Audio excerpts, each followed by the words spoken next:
Thank you for following us on Telesur and the World from the South. Yours Francisco Blandin in Caracas, Venezuela.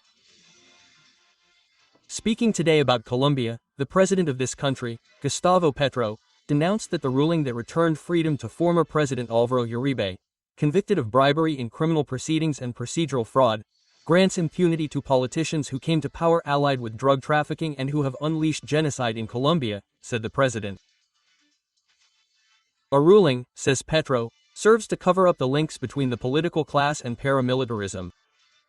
We are going to analyze this complaint and the direct criticism of the effectiveness of the Colombian judicial system regarding this entire case of Álvaro Uribe, of the fact of prosecuting political elites, especially in cases of high historical and social sensitivity.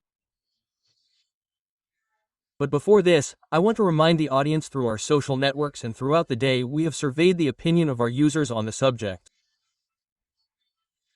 Some of you may have already participated by answering the question we asked about it.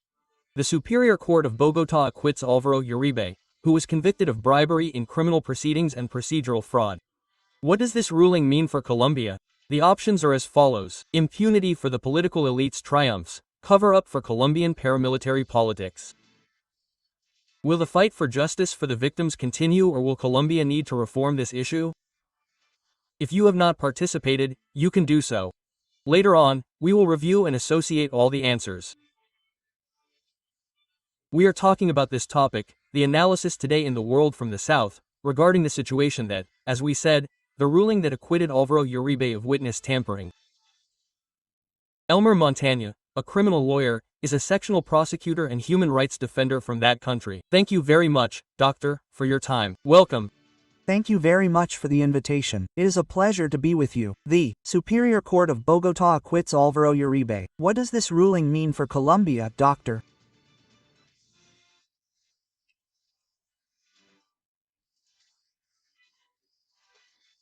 Well, while the Urivistas celebrate this ruling by the Superior Court of Bogotá as victorious, I believe that the vast majority of Colombians are left with a feeling of helplessness due to the impunity that this implies, among other things, because the ruling by the Superior Court of Bogotá is clearly contrary to what has been the legal tradition of our country in terms of respect for the decisions of the Supreme Court of Justice.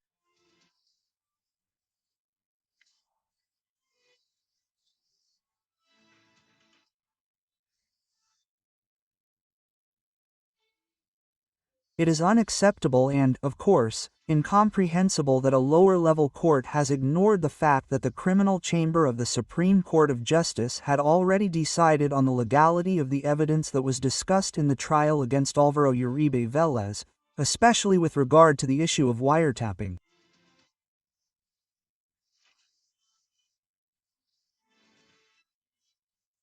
Those wiretaps were declared legal by the Supreme Court of Justice. I believe that Álvaro Uribe's defense also filed a writ of protection against that decision, and the Constitutional Court itself upheld the legality of that evidence. However, the court, which I repeat is of a lower rank than the Supreme Court, ignored that ruling and today, in a truly surprising way, stated that this evidence was not legal, that Álvaro Uribe Vélez's right to privacy had been violated, that it had been collected in violation of Article 29 of the Political Constitution of Colombia, and that therefore it was illegal evidence and, in that sense, it did not take it into account in this trial.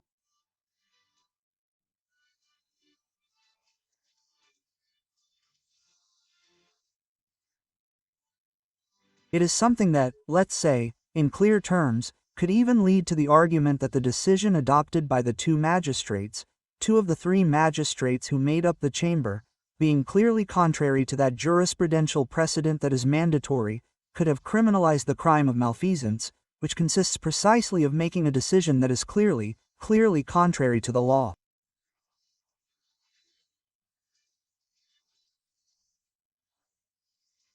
The law clearly establishes that when there are already decisions in this regard from the high courts, it is up to the judges of the Republic of Qatar.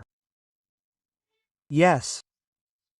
And precisely to be more specific, Doctor, because what the criminal chamber of the Superior Court of Bogotá says that the Urim interceptions were excluded from the file because they were considered illegal. It was concluded that there was no direct evidence that Uribe instigated attorney Cadena to commit crimes, and on the other hand that what was considered in the evidentiary analysis of Judge Sandra Heredia was deficient as a whole. In other words, all these keys precisely give a result that does not directly favor, on the one hand, justice for the victims, but also a reading that goes contrary to what was given previously. How should we understand it? How should we interpret it in this way so that all our users in Latin America understand?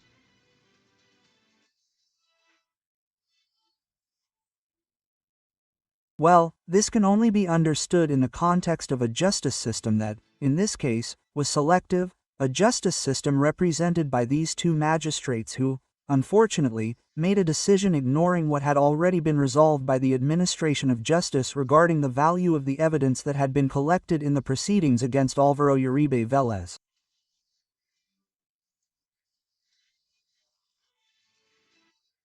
We would be talking about a kind of double standard of privileging Mr. Álvaro Uribe Vélez based on the person he is and what he represents from a political perspective. That is why I believe that this is a ruling that is more political in nature than a ruling that truly has legal content. Our case law has clearly indicated that when a judge of the Republic or a court, let's say, deviates in some way from a decision that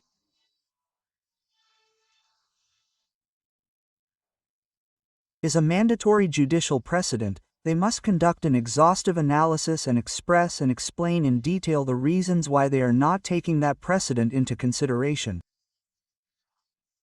And that did not happen here.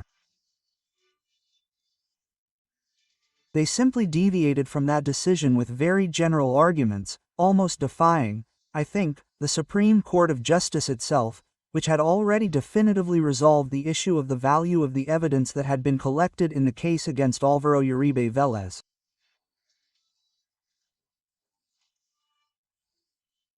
That evidence of the interceptions, so to speak, was like the backbone on which the entire evidentiary framework was built in this case. When the interceptions fell, a kind of domino effect occurred. The accusations against Álvaro Uribe were then upheld one by virtue of that approach, and of course the arguments that in my opinion were very well